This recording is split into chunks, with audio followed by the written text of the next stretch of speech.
What you should know. Brought to you by TWiB in the morning. Right here on TWiB FM. I get joy. All right, folks, let's talk New Jersey.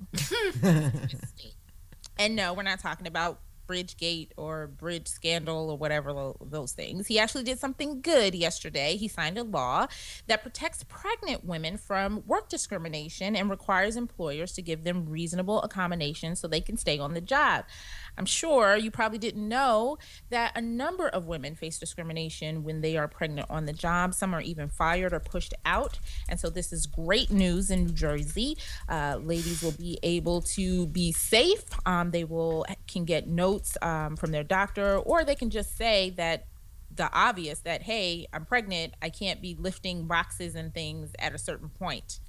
It's just common sense, or at least we thought it was common sense.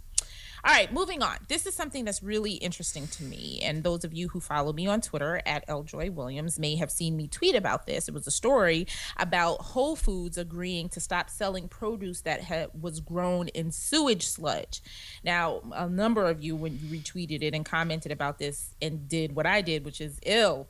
But then I read a little bit further and I thought, isn't this just like composting? You know, composting where you take all of your foodstuffs, you put it in little jars or pans or whatever, and you take it to your local farmer and then they use it and it helps the produce grow and whatever they're growing.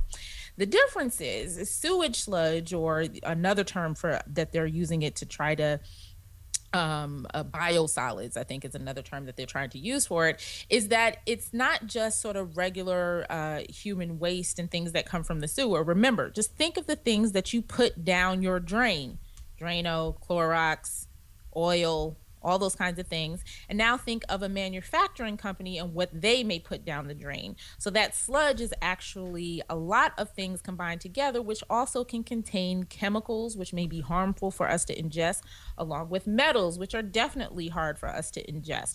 So imagine putting all of that stuff together and then putting it back down in the ground to help grow produce.